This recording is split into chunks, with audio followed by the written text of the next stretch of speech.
Hai semua, Assalamualaikum. Pada hari ini saya nak kongsikan lagi resepi kuih tradisional lah.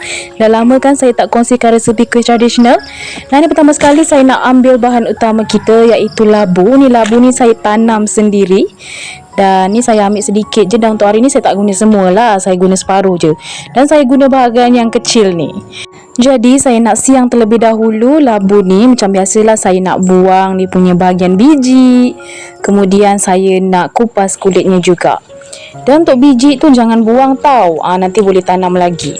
Kalau rajin lah, kalau tak rajin tu pergilah membeli aja. Nampak tak kuning sempurna labu saya? Cantik walaupun saiz dia ni kecil dan tak berapa menjadi sangat sebenarnya tanaman labu saya kali ni. Tapi saya ada satu lagi labu yang besar sangat. Nanti saya akan tunjukkan di next video. Kira-kira kita nak buat resepi apa lagi. Nah, ni saya nak buang terlebih dahulu kulitnya. Bukan tak boleh makan kulitnya, sedap je sebenarnya kalau direbus. Tapi kerana kuih kita kali ini memerlukan tekstur yang halus dan lembut, jadi kita harus buang kulitnya. Nah, ni dah siap sekarang. Mari kita ke langkah selanjutnya. Kita nak cuci bersih. Nah, kemudian labu tersebut saya nak rebus sehingga ia melembut ataupun empuk. Jika anda tak nak rebus, nak kukus pun boleh. Next, dan untuk pembungkusan di sini saya memerlukan daun pisang. Jadi daun pisang tu saya nak apikan ataupun sangar terlebih dahulu. Jika misalnya tak nak buat langkah macam ni, boleh je jemur di terik matahari supaya daun pisang kita tu agak melayu, supaya memudahkan proses kita membungkus. Jadi dia tak mudah koyak. Nah, jadi menu kita pada hari ini adalah koci labu. Siapa dekat sini suka makan kuih koci? Saya antara salah satu daripadanya. Next, sekarang kita nak buat dia punya inti. Sementara nak tunggu kita punya labu terempuk, jadi saya masukkan satu cawan air, kemudian gula melaka satu tongkol besar, kemudian garam, lalu saya juga masukkan gula putih. Tapi ni saya gantikan dengan gula saya masukkan lebih kurang 1,5 sudu macam gitu. Kalau anda guna gula putih boleh masuk ke 2 ke 3 sudu, bergantunglah selera masing-masing manis tu. Nanti icip-icip sendiri, tengok kena ke tidak dengan selera manis tu. Kemudian saya masukkan 2 cawan kelapa parut, dan juga ni sebagai tambahan je, saya tambahkan juga gula merah supaya warna dia tu cantik. Kalau anda tak letak pun tak apa sebenarnya gula melaka tadi, kalau anda letak lebih pun warna dia cantik.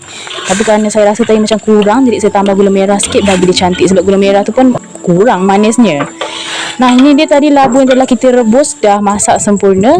Saya nak lenyekkan, sambil tu saya letakkan sedikit aja gula dan juga garam supaya dia ada rasa. Kemudian kita lenyek sehingga ia hancur macam gini. Nah, kemudian untuk pertepungan di sini saya menggunakan 2 cawan tepung pulut. Kemudian diikuti dengan 2 sudu tepung gandum.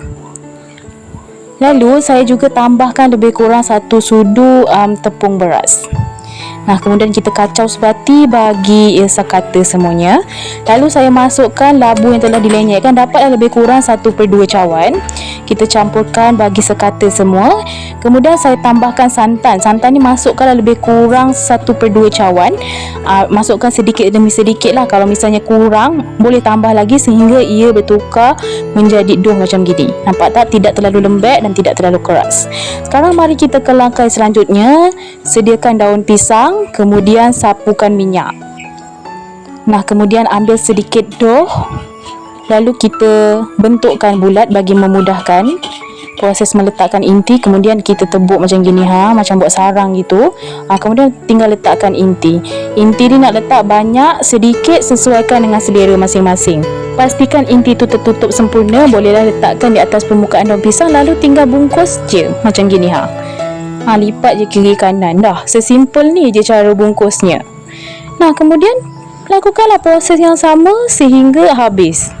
Nah, mudah sangat kan resepi kuih tradisional kita pada hari ini.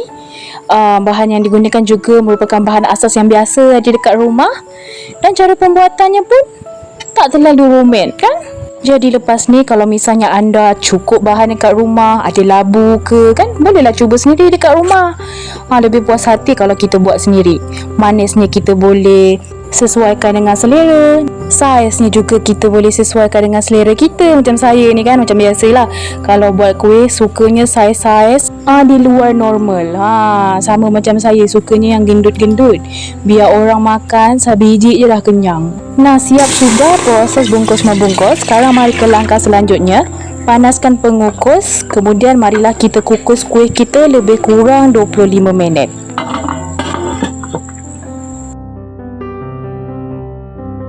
Nah, ini dia setelah 25 minit. Nampak tak kuih saya sepertinya sudah masak dengan sempurna.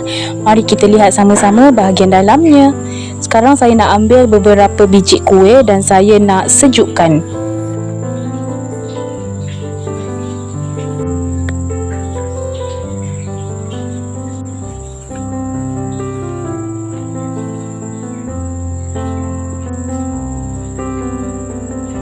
Nah, ini dia hasil kuih tradisional koci labu yang telah kita buat. Dan ini penampilan dalamnya. Nampak tak? Tidak melekat kerana kita dah sapukan dengan minyak. Menjadi dengan sempurna. Sekarang mari kita lihat bahagian dalamnya. Tu nampak tak? Saya paling suka inti yang basah macam ni. Rasanya sedap, lemak dan manis. Jadi jangan lupa mencuba. Selamat cuba guys. Bye bye.